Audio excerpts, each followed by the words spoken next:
Hey, Jackson fans. Yep, Hey, we're Jackson still doing fans, it. I'm How's it looking going? right at you. Don't look at anyone but me right now. Look right into my eyes, and when I tell you that I didn't do what they're saying I did, then you have to believe me, because I'm looking at your eyes and I'm being completely honest. I mean, don't you believe him? Look at me. Could I do any wrong? It's a sweet guy right there. I'm just a little guy. We feature. We all might be getting a kinds- bit presumptuous. Look, we feature all kinds of guys on this podcast that, I mean, two of them are maybe in frame right now. Yes. That maybe get accused of things that they didn't do. right off just unfair. It's just unfair. A lot of guys are saying some stuff about these people, and I think that it's not right. But yeah, no, I do hate the juxtaposition of these two guys and us right behind them. Well, you're definitely the Carl Malone of the friend group. Oh, damn it. I am on the Carl Malone side. You're definitely the Carl Malone of the friend group. Damn it. It's worse to be Carl. I'm the Drizzy. I'm the BBL. Consider yourself lucky in this pairing. That's fucking... Anywho, we fucking... this is a money-making machine. Yes. All I give a fuck about is my money. So Priority one, I'm gonna money. go ahead and collect my money real quick, then we can move on to matters of business, because this has been a very politically rousing week. Yeah, absolutely. I've never been more roused politically in my life. Yeah, a lot of politics to discuss. A lot of the Korean election was late. You love that stuff. Well, really, what I'm excited to get back into is Israel-Palestine, because what our audience loves is for that to be the show. Yeah, no, and just you wait on that. I've got plenty on that. Fuck yeah. Get ready to get lectured. And you're not going to talk for like 20 minutes. I'm just going to fucking monologue about Gaza to the camera for like 20 minutes. All right. You'll sit there and you'll fucking listen. Uh-huh. You'll fucking learn. That's, I guess, what the Drake of the friend group does, is sit politely and learns about current events. Oh, yeah, never mind. We'll talk about that later, but we do need to make money at the moment. Yeah, all right. Ahem. Hey, guys, I just learned something crazy. A scientist in a big white lab coat told me that everyone needs to sleep every day. He says that if I don't, then he'll come to my house and shout at me till I cry. Hate that. If you don't want the same to happen to you, then you should always remember to sleep. But wait, what's that? That's right. It's your shitty, terrible bed, and it's there to make your life fucking miserable. Thank fucking God I showed up to save you from that shit. You want to know what my solution is? It's okay. I'll wait while you guess. Oh, you thought it was that? That's a fucking awful guess. Oh my God, you just sounded so stupid, because I was dead wrong. The solution is obviously Charlotte's bed. Charlotte's bed is a robotic bed that is designed to pick you up and wrap you in a warm silk cocoon. And what's the best part? It looks like a gigantic spider. The cocoon is designed to be warm yet breathable so as to regulate body temperature. If that's not enough to send you comfortably to dreamland, then you're still in luck. Charlotte's bed is equipped with a twin syringe injector system. Your bed will gingerly sink its teeth into your spinal cord to deploy a cocktail of melatonin, Vicodin, and horse tranquilizer. What are you waiting for? Call 1-800-SPIDER-BED and order your very own Charlotte's bed for only $45,000 plus shipping and handling. Call 1-800-SPIDER-BED and keep that scary lab coat man away. That sounds comfortable. That sounds safe. That sounds nurturing. I don't know if you've been on TikTok lately, Jackson, but schizophrenia is actually now an aesthetic. Oh, is that trending? Yeah, it's an aesthetic now. And if you're worried about the lab coat, man, if you're out there and you're always constantly worried about that. Oh, the doctor's gonna hurt me. I need the safety and comfort of a spider. This is the product for you. I mean, think of how many times you can get hugged at the same time with spider arms, and think of how blissful that sleep is going to be when you're pumped full of that cocktail of various sleeping drugs. Yeah, well, and that's why they give you the three, is because you don't want to just trust one of them to get the job done. Okay, this is it's a one spider fits all system. It's meant to make you feel as though you are a spider's prey, as though you are being kind of wrapped up in a cocoon, being stored for later eating, and just kind of injected with an amount of venom that makes you feel as if you're to die. Mm-hmm. But guess what? You're gonna wake up tomorrow, like most of the time. Yeah, it's just good sleep. I mean, what it is. They don't really like adjust the dosage of the sleeping drugs to your body weight. So if you are too small, there's a bit of a weight requirement for the spider bed. So you kind of want, like, the spider needs you to be plump enough to really enjoy the full features of the bed without passing. Yeah, I've got no problems with that, brother. My bed loves me. I love my bed. And Me and my bed have no quarrel. Yeah. And look, you got to save up for a little bit. You got to put away a little bit of that money, whatever money you were putting into your 401k. You got to splurge. You got to put that in a reserve for the spider bed for a little while, because it's going to be an expensive purchase. Like, that's like, how much you would pay for a new car. I'm still paying it off. Most of these ad reads have gone to the spider bed for me. But what do you spend more time in, your car or your bed? Mostly my bed, because I don't really like to get up. Yeah, I sleep in my car, so it's not a question for me. But it's like, if you're willing to spend that much money on a car, you should be willing to spend that much money on a bed. That's true. Yeah, I've heard that. Yeah. Well, to pay off these ridiculous spider bed pavements that we're all making now, because that's just the meta of sleep, I think it's time that we make some more money. Please. It's summertime, you supple cum dumps of the audiosphere. So don't you dare be caught dead drinking some fruity booty shit-lib gay-ass penis coladas and beer that turns your sperm rod inside out. Go on down to Dollar General and get yourself some of Kid Rock's Hardcock Seltzers, the only hard seltzer with exclusively non-fruit flavors. Kid Rock started this company with nothing other than startup capital and is now turning a quick profit with an answer to being called gay at the strip club when you order a seltzer.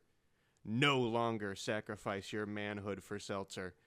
Enjoy flavors like sausage gravy, dryer sheets, sands of Israel, beanie weenies, campfire smell, casino winnings, bone-in ribeye, mouthwash, Coastal Alaskan Kodiak, Kid Rock Hardcock Classic. Kid Rock's Hardcock Seltzer keeps your cock strong and your sperm flowing with only 250 milligrams of generic Viagra per dose. It is the only seltzer for a man as sexually active as Kid Rock. So why deny your cock longer? Drink up unless you hate your penis. This message brought to you by Kid Rock Liquids, LLC. Oh, I had two. Shout out. Yeah, I had two before I came on. If you're wondering why I'm glowing, it's because I had two. You look. I don't mean to be rude, but you look so aroused right now.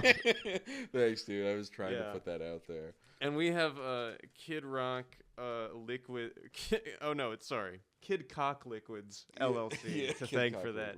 Shout out! We've been working with them since the show began to keep us both aroused and ready for podcasting. Look, if you're ever listening to a podcast like a Joe Rogan podcast, for example, and you're like, why is this so flat? Like, why are they going for 3 hours and they're just talking about the binary system for 3 hours?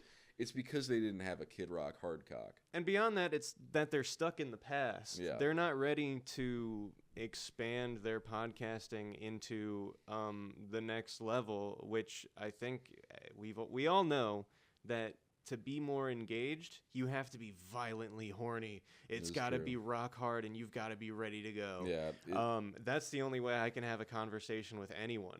And so I really like Kid Rock. I'm sipping like 2 of those at a time. Like I'm running through 12 packs of those in like 4 days at the most. And people think like, oh, I'm gonna drink the 6 or the 12 pack of the Kid Rock Hardcocks and just like, I'm gonna jerk off and it's gonna be the best night ever. But what they don't understand is that the true high of a Kid Rock Hardcock is when you do semen retention after drinking the 8-pack. And you guys don't fucking get that because you guys are too.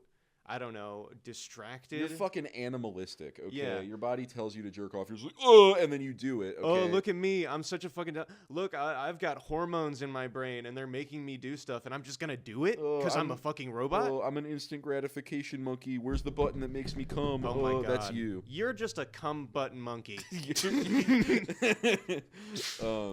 Yeah, bro. So, look, I mean, it keeps you sharp. It gets you horny. It gets Sharp you as a laid. motherfucker. Yeah. You are acute. Yeah, I'm starting to think that there might be like some kind of methadone or some kind of amphetamine or something in there because my teeth are like, I've just grinded them down to about half their size. No, I can hear you coming from a mile away just with your teeth chattering against each other and cracking. It's quite frightening, but they've become so dull now and like baby-like, kind of like the inside of a dolphin's mouth, that you mostly can just gum your food and get away with it. So honestly, you're looking pretty good. Thanks, man. Yeah. No, a lot of the women tell me that when you can see like someone's exposed nerve endings in their teeth, it's actually like a little attractive because it adds a little texture to the makeout session. Well, I heard that Johnny Sins actually doesn't have any teeth. It's just all exposed nerve endings. The guy that every girl wants to fuck, Johnny Sins. Yeah. Well, he's like he's in all the pornos, so he's the hottest guy. I honestly feel like a guy like that is cursed. Like, I feel like a guy like that, like, even though he's like, he has that job or whatever, it's like, to a woman, you got to be like way less attractive if you fucked other people on camera and you're like, I mean, yeah, but at the same time, he's mostly fucking other people that do the same thing. Yeah, I guess that's true, but I don't think Johnny Sins is going out there like trying to date, like, because he's also married, right? I think, yeah, I don't know, but I don't know. I usually think of like I would think of guys as too like. Or not too, but like guys is like extremely forgiving about that kind of thing because they want to fuck a porn star or whatever. But I would just think a woman would think twice before like fucking a man that's fucked 100 women on a porn site. I don't know. I do think you see a lot of guys out there like trying to be really restrictive on a woman's body count. Like I think that can happen from both ends. For sure. So. Yeah, I think that's just like a taste thing, or like if you just don't like that for whatever reason. Yeah, if you were listening to the Whatever podcast, you would have a very firm opinion about if a woman's ever been with a man before you, then you got to cut that bitch off. Dude. I'm trying to. What is that podcast? That's the Adam 22 guy, I think. Where it's the like, no jumper guy. Or no? Oh yeah, maybe I'm confusing them. Maybe they're the same thing, but it's it's one of those things where it's like one guy, 9 women around him, and he's just trying to do his best Andrew Tate impression while they all like nod and listen. That's awesome. Yeah. I'd love to be one of the women in that room, just like getting a quick buck for doing that for a second, and just like nodding your head the whole time. That would be horrible. Yeah, and it's like, well, yeah, I don't know because. It's funny just the way that they frame it because it's always like this is like a debate, but it's like he always completely like dominates the fucking conversation. As soon as anyone says anything dissenting, you just go no, and why you say that is like what's fucked up. Yeah, but if you're stupid and you're just looking at it visually, you're like, oh, bro's like clutching a 1v10 right now. like that's how stupid guys think about it. But, yeah, bro, fucking, I don't know. I think among the podcast sphere, like the untapped potential of our show is telling other people how to live. I think that. Okay, I see what you're saying. Yeah, like we need to take a page out of these guys' books and like actually mentor our audience and treat them like children that need to be parented. Okay, lesson number 1, audience, and I want you to look at me. Look at me. Don't fuck with me.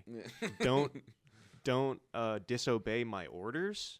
Don't disagree with me. Those are my rules. And if you disobey his rules, you'll have to answer to me. And that's lesson number 2. And lesson number 2 is you don't listen to him, you gotta answer to me. And if you don't listen to me, this is rule number 3. Answer to him. And rule number 4, refer back to rule number 3. Yep. Rule number 5, don't make up your own rules. Only Jackson and I make the rules. Rule number 6, no soda after 8 p.m. Rule number 7, kissing after 8 p.m., not before. No hand-holding before 8 p.m. And if you drink soda before 8 p.m. and you kiss after 8 p.m., you have to brush your teeth in between. And if you drink soda before you brush your teeth, then you have to do 50 jumping jacks to make up for it. Those are the rules. Now write those down and keep them in your fucking head, or else I'm gonna be pissed. All right, man. Let's just fucking. Actually, really quick before we get into the meat of it, I just wanted to quickly touch on the impending doom of the Brandon's Playhouse segment of the podcast. Now that TikTok is getting banned in America. Oh, that's true, bro. What disastrous news it is for the end of our show, because that's where I get all my good shit. I think we're still gonna be able to access TikTok, like, you know, in a roundabout way, maybe, but at the same time, I think we'll be able to get it. But so many of my finds are just these kind of lost American souls that are just like uploading to the ether and no one's seeing it. Here's the thing: is I think they're always gonna find a place to do that. Yeah. And TikTok was just currently the easiest place to do that. Yeah. Because there's just zero requirements for video length or anything like that, and they're not trying to monetize anyway. But if TikTok gets banned and people can't really post like they would be able to easily anymore, I think just a new thing's going to take its place pretty quickly after that. And it's going to be mostly the same.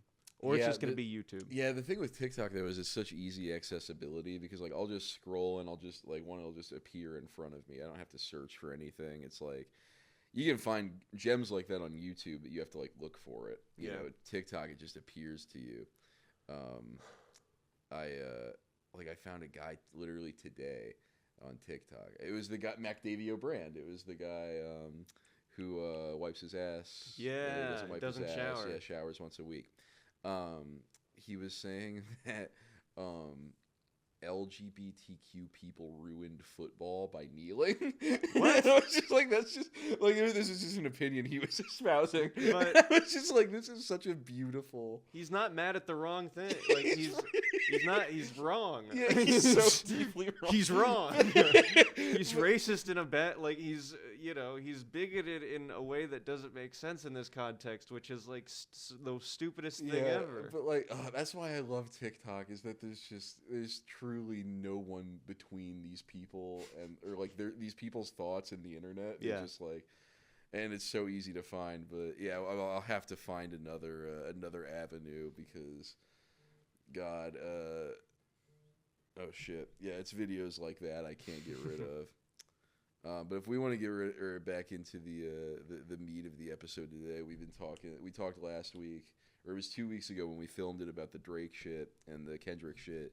Yes. And at that time, the only thing that had come out was, I forget what it's even called, the Drake track where he uses the AI voices. That was tailor-made freestyle. Yeah, that's the one. And that was the most recent one we had talked about. Yes. And since that, plenty has happened.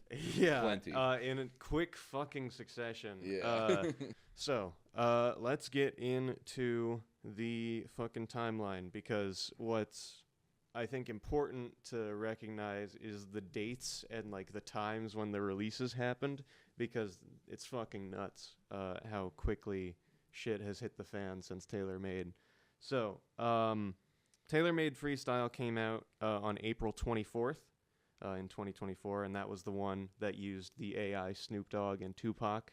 That song has since been taken down from Drake's Instagram, where he originally released it. He got sued by Tupac's estate. He got threatened with a lawsuit by Tupac's estate for misusing the image of their dead relative.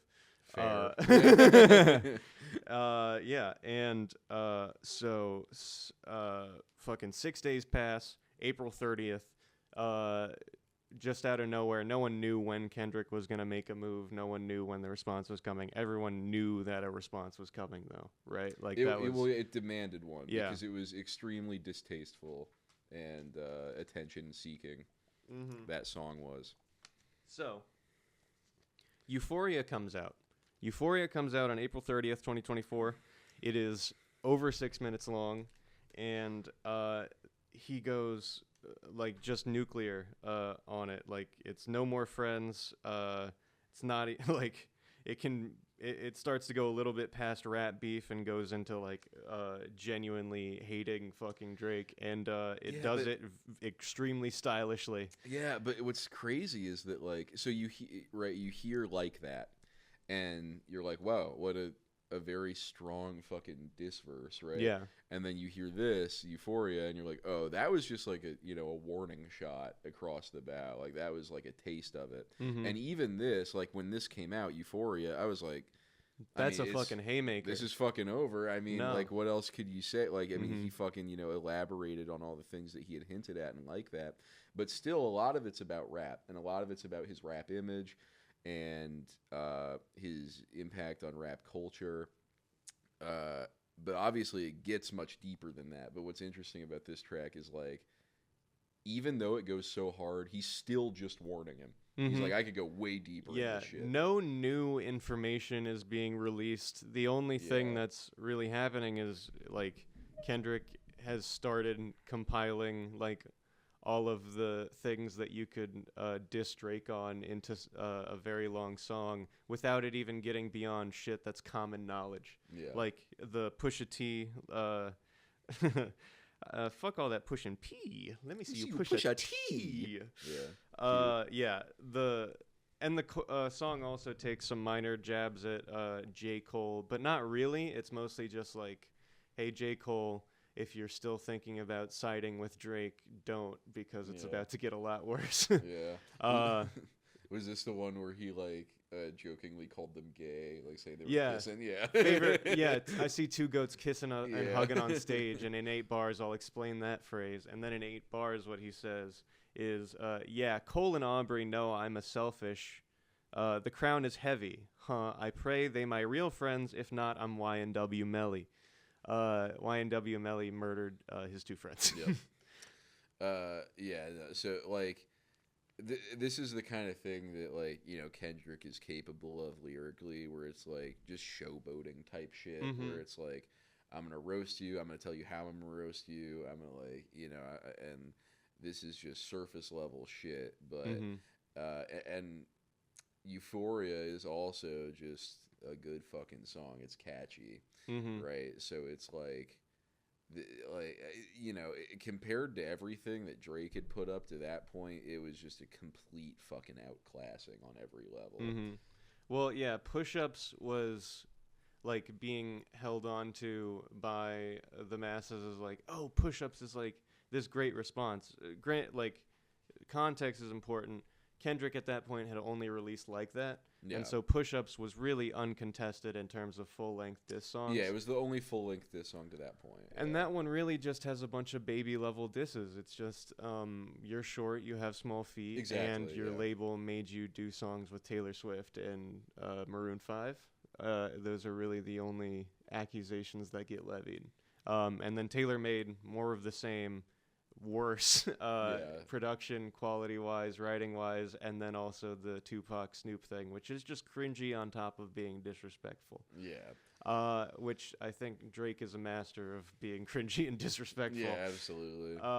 And so Kendrick Lamar comes out, Euphoria. That trounces 50, drop and give him 50, because it's way more pointed, way more things that he's making fun of. Yeah. And they're, like I said, not even new pieces of information. But also just showing off in a rap song. Like, just... Yeah, like the entendre shit was crazy. Demonstrating things that Drake simply doesn't do. Like, with his songwriting ability, with his vocal inflections, with the production and the way that he switches flows, naturally. It's like... it's just like it's never been a better time to be a Kendrick Lamar fan, man, because it's like not only is it good music, it's outrageously fun. In Euphoria, I think what's interesting to note is he does like 2 beat switches and there's no chorus for the song. Yeah. It's just continually finding new flows, writing new, lines of logic, creating more threads of disses and just weaving them all together perfectly. It's a great song. Yeah. Yeah, super just fun to listen to. And then that gets followed up almost immediately by Kendrick himself, going back to back with 616 in that's LA. Right. In my opinion, my humble opinion, this is the most forgettable of the Kendrick tracks. For sure. Just it's not bad by any means, but it's just like the other ones are so impressive that this one was kind of forgettable. And also, it's worth being noted that he didn't seemingly release it himself. Like, he did actually. It was only released on Instagram because you're not legally allowed to. Or wait, no, I think it was released on Instagram, but the one that got taken down from Instagram was from YouTube was Meet the Grams, which is the next one. So, I don't think it was leaked. It was released on his Instagram. Yeah, it first. just wasn't released on his YouTube like the rest of the ones, Yeah. which is why I was a little confused. But I think it's because that's what Drake did with TaylorMade. Like, he only released it on Instagram, so maybe he was just like trying to do that. I don't know. But yeah, so it's all speculation. But yeah, so before getting into Meet the Grams, which is, by the way, my favorite of all the songs to come of this, one of the best diss tracks ever. But like before that, I guess it was like kind of at the ass end of the day that 616 had come out at the beginning of the day. Drake puts out Family Matters, which is, I mean, if you ask Drake fans, they were very, very happy with this release, right? They definitely like it more than Push-Ups, yeah. which is fair because Push-Ups is just mid all around. And to be fair to them, Family Matters is probably the best song that Drake has made out of all this, but it's just out of all this for sure. But it's also just like it's kind of like because he does like kind of Kendricky things with like flow switches and shit like that, but it's like it takes a situation like this to bring it out of him in a way that he never challenges himself to do on his own records. Yeah, right? And he's been ducking the beef for a long time before this. Yeah, like Kendrick has been pretty open throughout his entire career, except for right at the beginning when he and Drake collaborated on a couple songs. Since that point, Kendrick has been subliminally dissing Drake, and Drake has been ducking any kind of battle, even though Kendrick just keeps asking for, like, hey, iron sharpens iron, let's do this, we're supposed to be at the top of our game, let's fucking prove it with each other. And the longer that it's gone on that Drake has ducked any smoke, Kendrick has just gotten more and more intense with it. I think that all is what that was like that culmination, and that whole album from Metro and Future, because the entire thing is laced with disses from different artists and shit. But yeah, and so yeah, Kendrick just decided, fuck it, let me light the fire on this match, like let me light the fuse. Yeah, like, and he was just so strategically brilliant with the way that he conducted himself through all this, because it was clear that he had Meet the Grams in the pocket. Yeah. Right, because Family Matters comes out, and then I think it's 20 minutes later. Literally only enough Less than half an hour later. Yeah, literally only enough time to listen to the song that Drake put out, and then upload the video to YouTube. Like, that's the only amount of time. That's all the time you've got there in 20 minutes. It was clearly prepared. Like, yeah, it was exactly. clearly something that he had in the pocket waiting for it. And that's what's interesting about it is 616, I see Euphoria as like the first jab, and then 616 is like, all right, now I'm about to really hit you. Do you want to actually go? And then Family Matters is the response from Drake. Yeah, I want to go. Because in 616, Kendrick's basically like, if you bring up my family, gloves are off. Drake is like, Family Matters. Right off the bat, he's telling you that he's going to be dissing Kendrick's family. Yeah. And so I guess props to Drake for biting the bullet, but at the same time, it still went off in his mouth at the end of the day. So in Family Matters, his claims in that one were that Kendrick has cheated on Whitney, who is the mother of Kendrick's children. They're not married. Yeah. And that he has physically and or emotionally abused Whitney. Gotcha. Is that the one where? Is this also the one where he's like, I heard one of them kids might be day free? Is that one, or is that a different one? That is Drake's most recent one. Okay. That's not Heart Part 6, is it? I think it is. Yeah. I don't think so.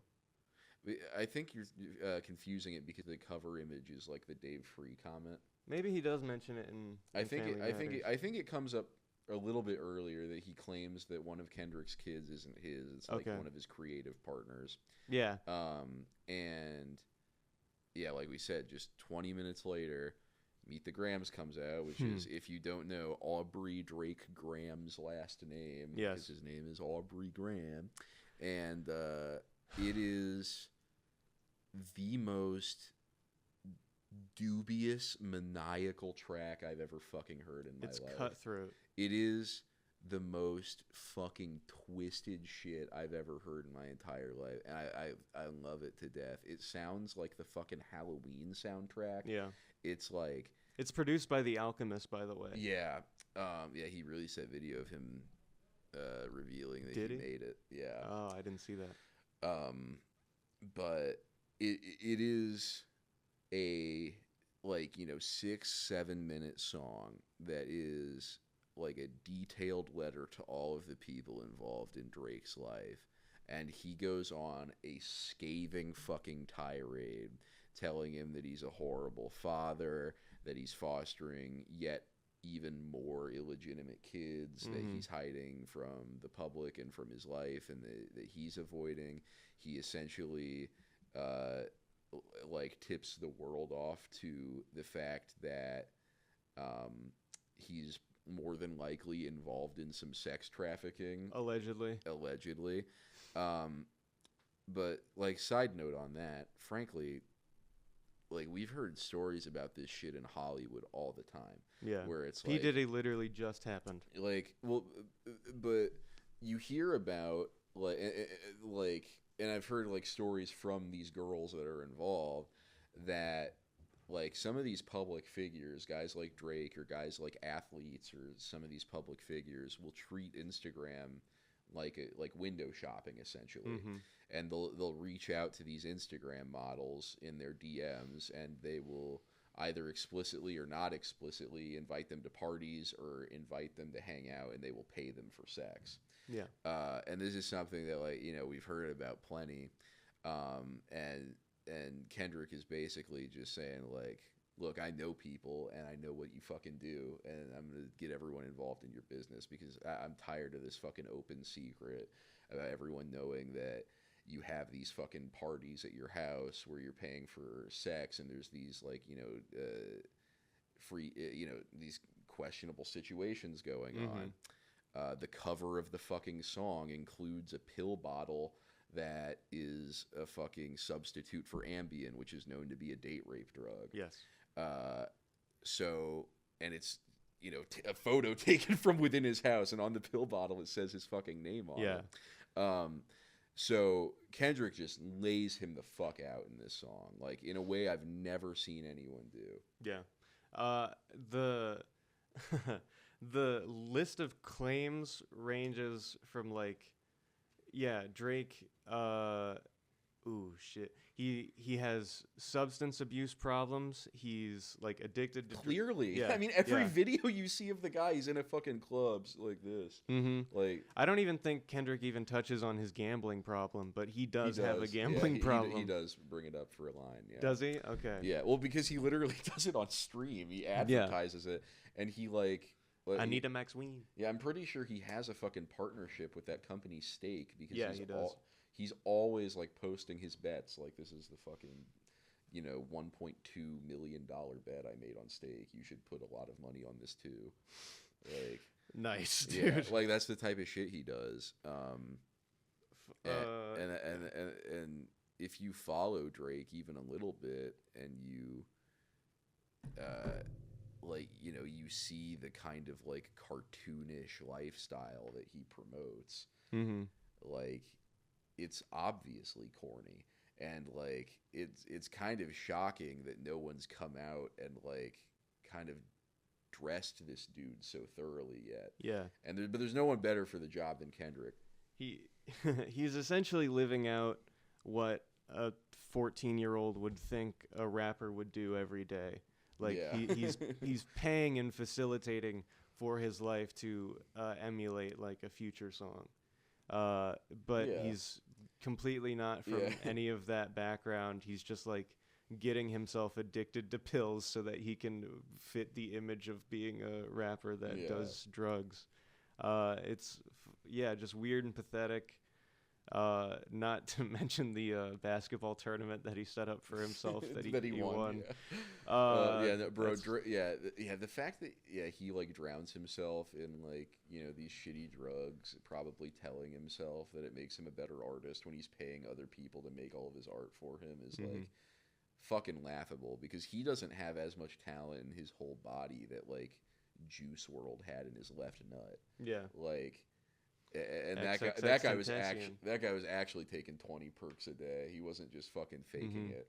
So it's like, one of the primary criticisms of Kendrick is that he's a fucking culture vulture. Yeah, and it's you know, not my place to say who it is. Isn't a culture vulture in black culture? Drake, but it's fucking obvious, is it not? That he's playing pretend, that he's like not even remotely of the fucking places that he says he is, and he's got a Sasquatch-sized digital footprint, and it's incredibly easy to go back and find him not only like acting like a white guy, or, you know, because that's not damning or whatever, I guess, like, but specifically misusing and misappropriating black culture and also talking down on it.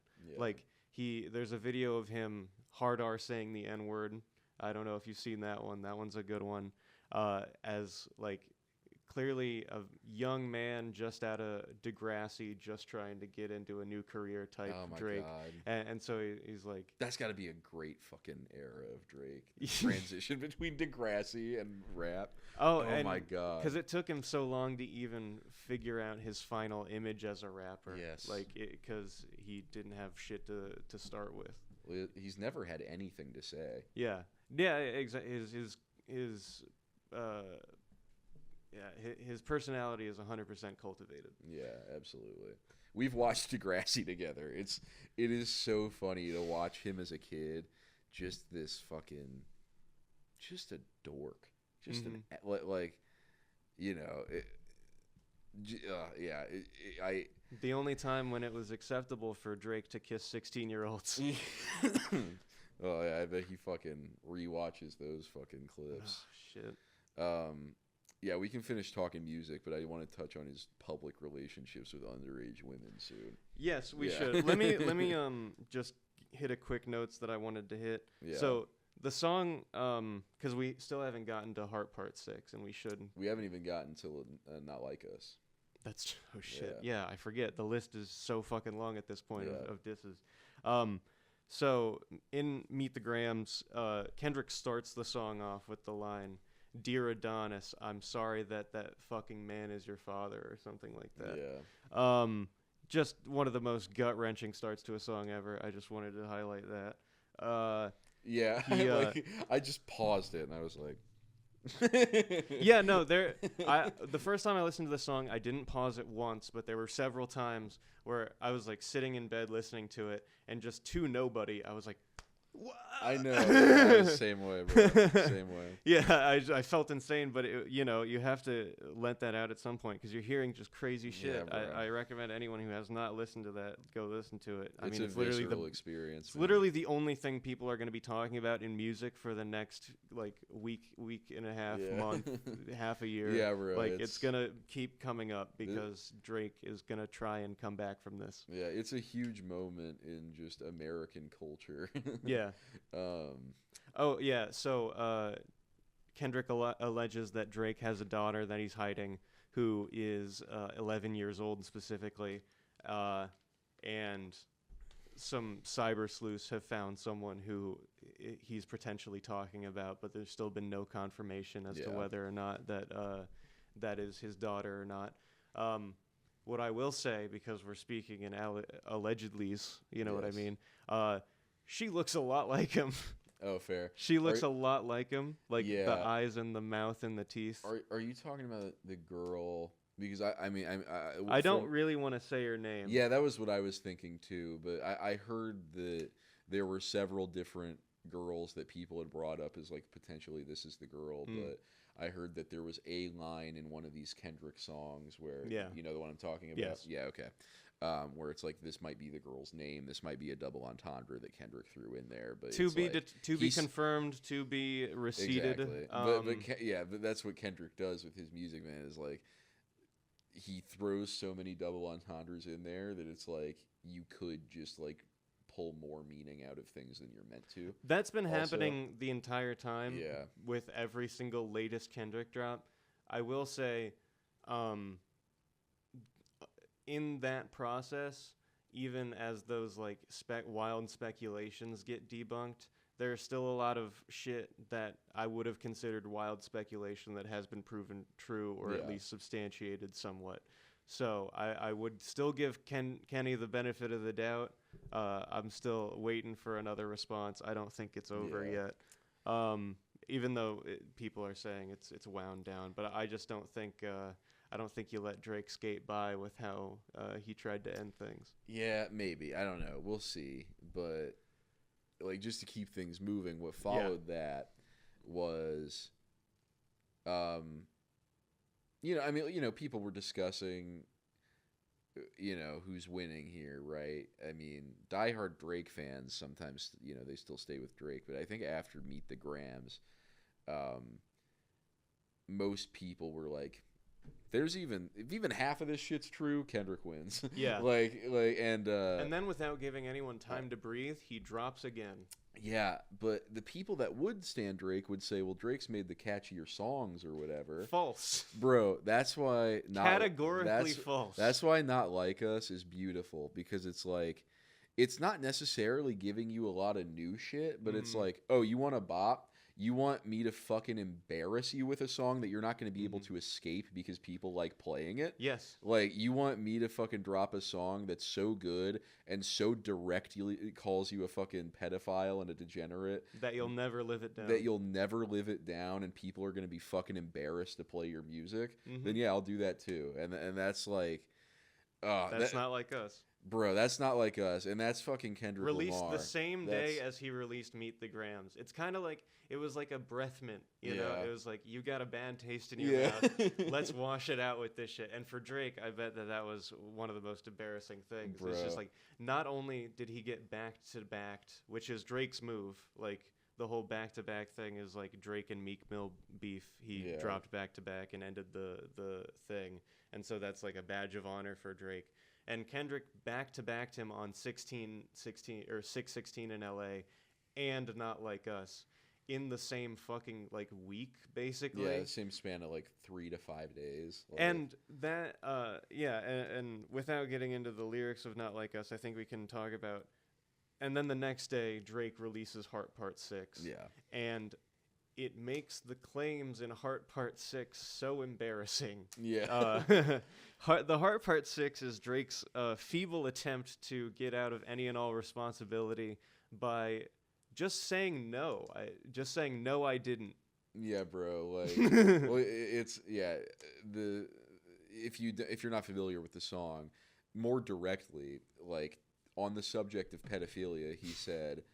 And I'm not quoting directly. I don't have the rhymes.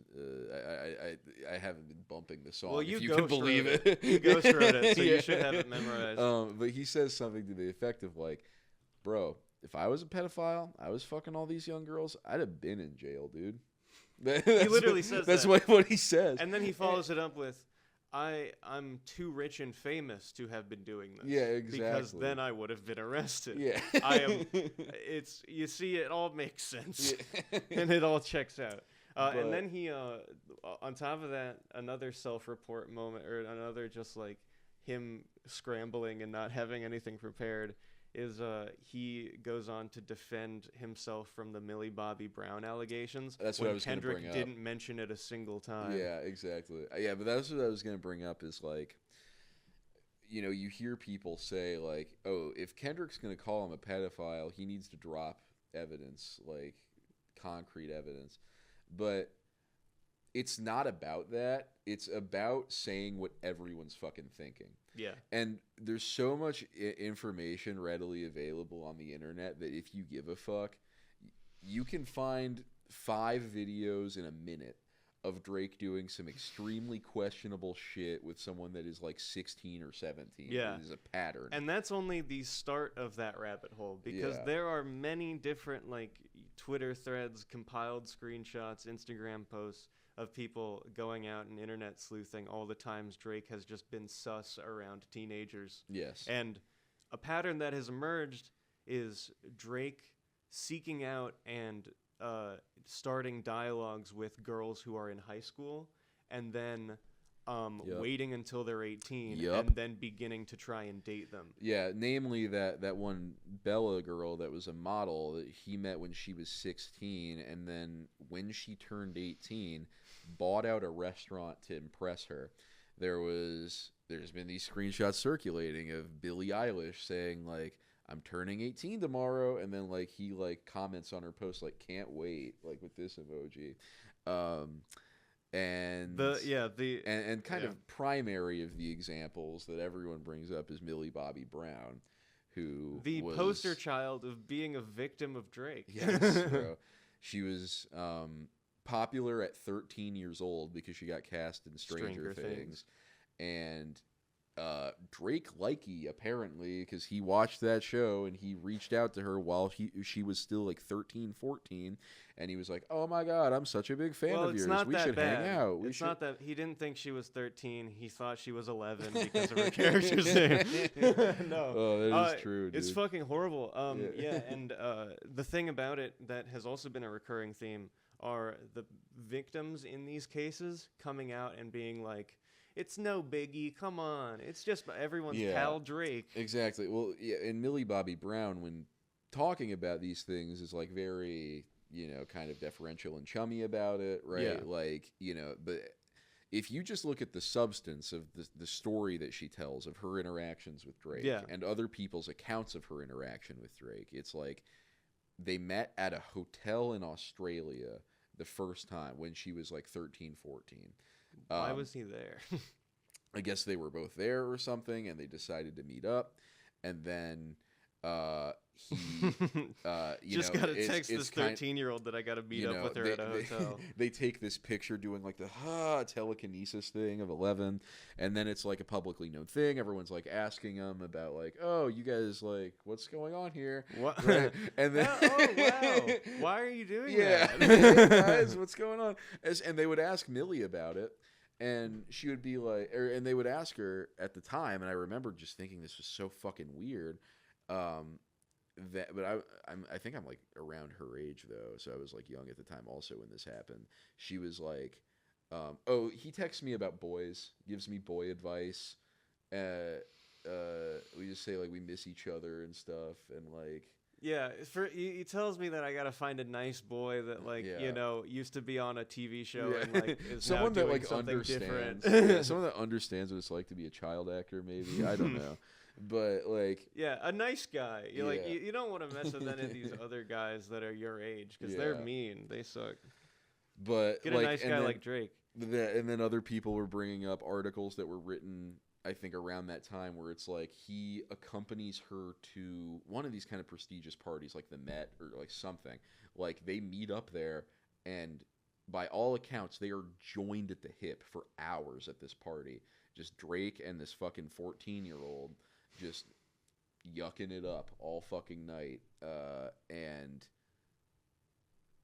when it's this, bro, I'm not saying that he fucking, did something to her. I think Michael Jackson. Do you think he diddled it doesn't even Macaulay? need to be that. Do you think he diddled Macaulay or whatever? No, it's like he obviously gets away with what he thinks he can get away with. Yeah. Right?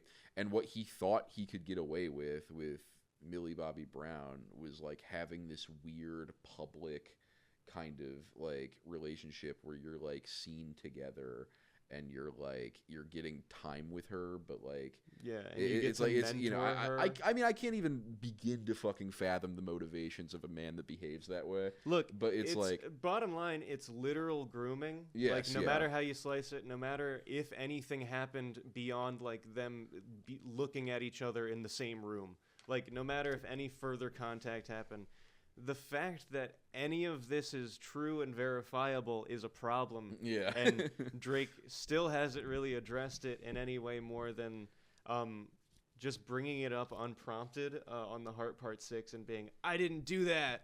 I also didn't have sex with Millie Bobby Brown before you ask. Oh, and sorry, and then the other kind of the big, maybe the biggest joke of all of this is like in the Heart Part 6, Drake goes, hey, you know that thing about my daughter? Actually fake, and I told you to say that. Yeah, so I think we didn't do enough of a job establishing that Kendrick throughout the beef has insinuated that he has a mole in Drake's camp. Like 616 is the start of that, with the album art being the picture of the glove, which when Meet the Grahams comes out, we find out is a zoomed in picture of a larger image which has the prescriptions and is taken inside of Drake's house. Is what is being said. Again, speculation. It's what's being said by Kendrick's camp. So that is meant to reinforce the idea that, yes, Kendrick knows your every move and has been preparing for this and has a mole in your camp. Proof in the pudding, he back-to-backed you twice in a row because he knew when you were dropping and what you were going to say. And then Drake's like, Drake is like, you thought he owned me? I actually manipulated him to own me. What my favorite part is that Kendrick drops Meet the Grahams literally less than half an hour after Family Matters comes out.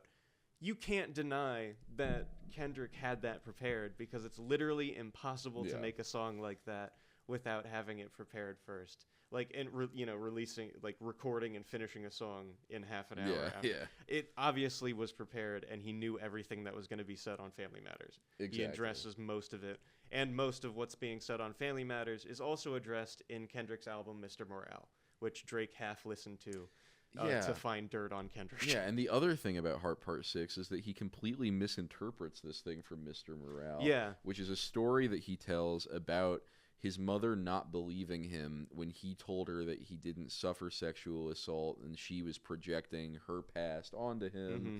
It's an extremely dark, explorative, piece about generational trauma and shit.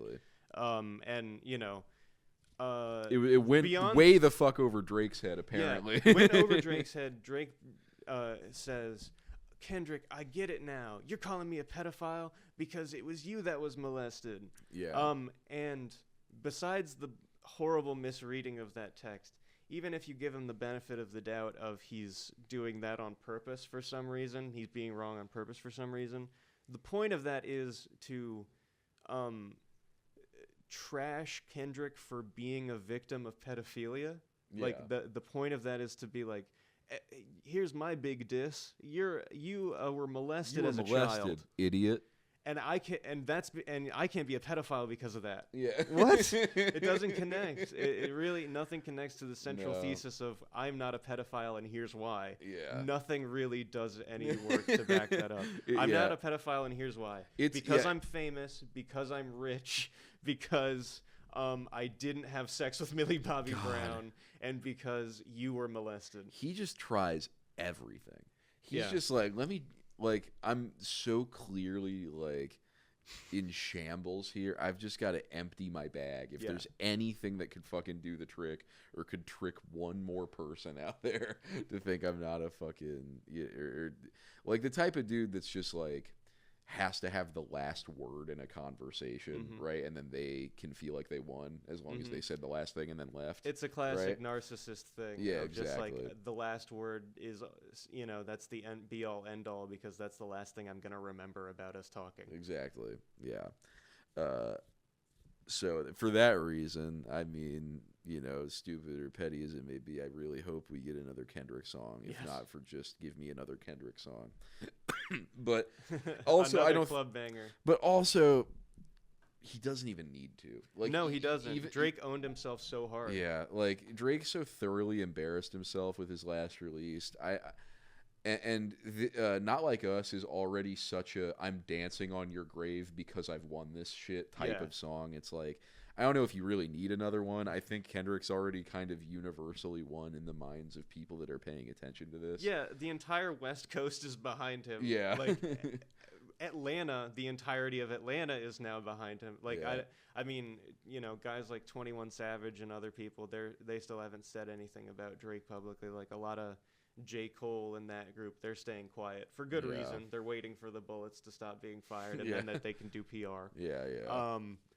But still, anyone connected to Drake now has to be reconsidering their future relationship, and also being completely embarrassed that they let this guy ape off of their culture if they're, you know, a black rapper like this. And if you're one of these dudes that's hanging out with him all the fucking time, and turns out, hey, he has been involved in some sex trafficking, you're gonna tell me you go to his house every week, you don't know about this shit? Hey, Lil Yachty, what's going on, man? Yeah, and I love you, brother, but you gotta come clean now. You gotta come forward now. Yes, because I love you, and you need to fix this. You need if you're involved in anything, you need to tell me. You need to make another psych album or something, because we can't have this be how good Yachty ends.